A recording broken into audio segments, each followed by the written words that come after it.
En este entonces se afrontaba la división entre Guillermo Valencia y el general Alfredo Vázquez del Partido Político Conservador, lo que conllevó al triunfo del Partido Liberal en 1930. Llevó al poder a un partido que rápidamente planteó la necesidad de una reforma constitucional.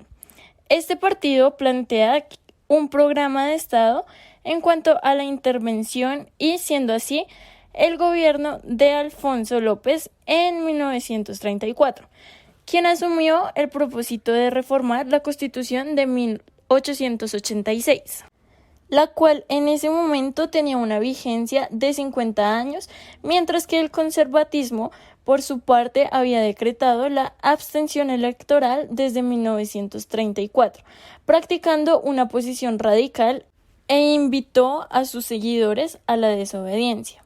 Así que, por esta misma parte, la Iglesia fue uno de los grupos más opuestos, ya que se les estaba quitando gran parte del cuerpo que tenían en el país.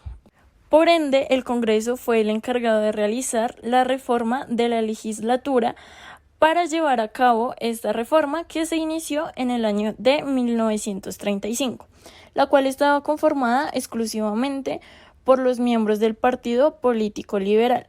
A pesar de todo, el 1 de agosto de 1936 se aprobó la reforma, dando grandes cambios y colocando al Estado como garante de la orientación y la realización de la economía.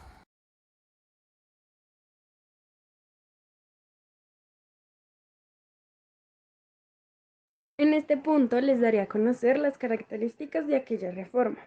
La reforma de 1936 incluyó ámbitos relacionados con temas de orden constitucional, laboral, judicial, tributario, relaciones internacionales y el régimen de tierra. De ahí surge la Ley 200 de 1936, o también llamada y conocida como la Reforma Agraria. Una de sus primeras características, en el marco de la denominada Segunda República Liberal, se modificó la parte dogmática de la Constitución, no la parte orgánica. Se sustituye la relación individuo-Estado por una más amplia que sería individuo-sociedad-Estado, estableciendo los deberes que tenían para con la sociedad. Dentro de la segunda característica encontramos que se garantizó constitucionalmente la libertad de enseñanza. Así tal cual, la enseñanza primaria se encontraría en la escuela estatal y la enseñanza obligatoria se encontraría en el grado en el que lo señale la ley.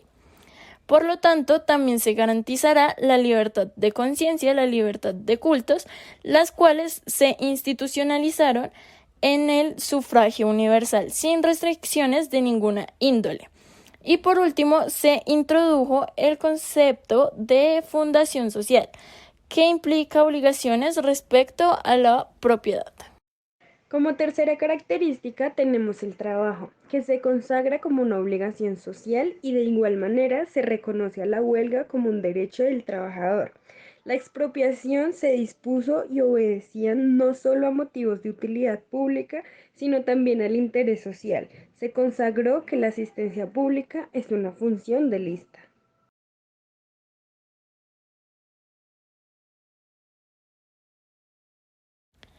Dentro de sus otras características, encontramos que la ideología del liberalismo clásico del siglo XIX entra en contacto con las formaciones del derecho público, de la democracia tanto económica como social.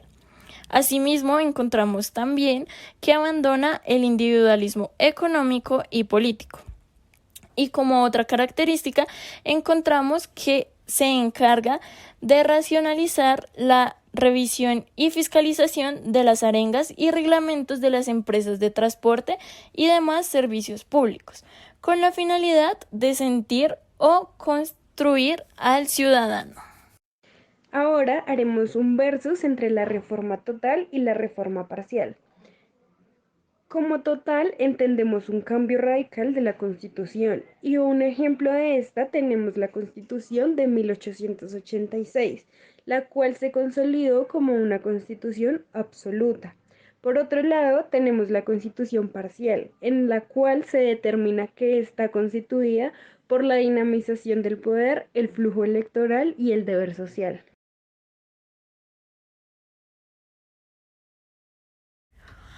Ahora seguiremos con la reforma agraria, la cual esta fue concebida para favorecer a los colonizadores y fortaleció de hecho a la posición de grandes propietarios agrícolas para facilitar la reclamación de tierras que consideraban como argumento nulo de que estas tierras eran aún de un dominio público. Al mismo tiempo, y a quienes aspiraban a desalojar a los pequeños colonos para impedir conflictos por reclamaciones. La Ley 200 de 1936 contó con 33 artículos, de los cuales cabe resaltar los siguientes aspectos importantes. El primero de ellos es la creación de extinción de dominios a favor del Estado. El segundo habla de la mejora de la productividad de las tierras. Como tercero, también habla de la creación de jueces de tierras y en cuarto está el poder que obtiene el Estado para intervenir en cuanto a las propiedades primarias. Así que cabe destacar que esta reforma fracasó por el rechazo de las clases. Aportes vigentes bajo la reforma de 1936. Se constituirán algunos artículos para la Constitución de 1886, como por ejemplo el artículo 2, que viene el artículo 9 de la reforma, donde se manifiesta que las autoridades deben proteger a todas las personas residentes en Colombia en cuanto a sus vidas o en cuanto a su honra. El artículo 58, que viene del artículo 10 de la reforma, habla sobre la garantía de la propiedad privada. El artículo 25, que viene del artículo 17 de la reforma, habla sobre el trabajo, entendido este como un derecho y una obligación social. El artículo 38, que viene del artículo 20 de la reforma, habla sobre la garantía del derecho de la libertad de asociación. Por último, el artículo 56, que viene en el artículo 20 de la reforma, habla sobre el derecho de la huelga, salvo en los servidores públicos, debido a que estos trabajan para el Estado. Ahora pasaremos a ver cómo se organizó el Estado según esta reforma.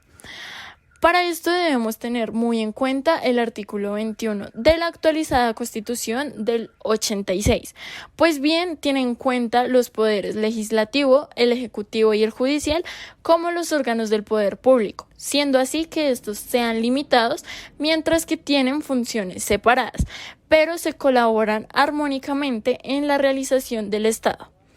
Allí se encuentran unas oposiciones, en las cuales se encuentra la Iglesia y el Partido Político Conservador.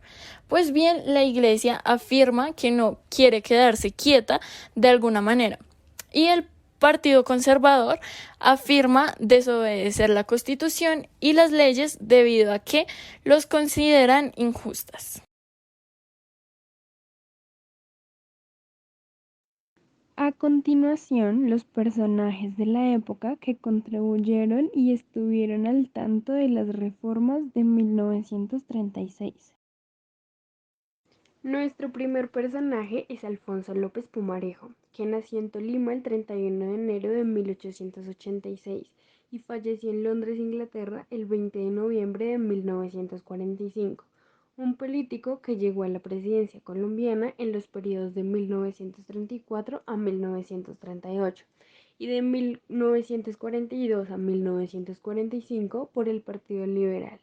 En 1934 gana las elecciones y durante este periodo percibió a término un conjunto de reformas en los ámbitos constitucional, agrario, tributario, judicial, universitario, laboral y de política internacional. Su gobierno recibió el nombre de Revolución en Marcha, concepto elegido por él mismo como el deber del hombre de Estado de efectuar por medios pacíficos y constitucionales todo lo que haría una revolución. En 1934 a 1938, una controversia de principio a fin Cada una de las reformas propuestas por el presidente suscitó la reacción alarmante de un sector acomodado de la población que venía vulnerando sus privilegios. Es así como la posición del gobierno se concentró además el Partido Conservador, la Iglesia, los industriales y los terratenientes. Durante su mandato se lograron realizar transformaciones económicas, educativas, laborales.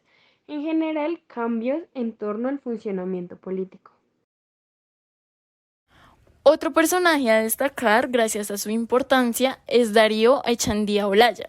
Este nació en Chaparral el 13 de octubre de 1997 y murió en Ibagué el 7 de mayo de 1989.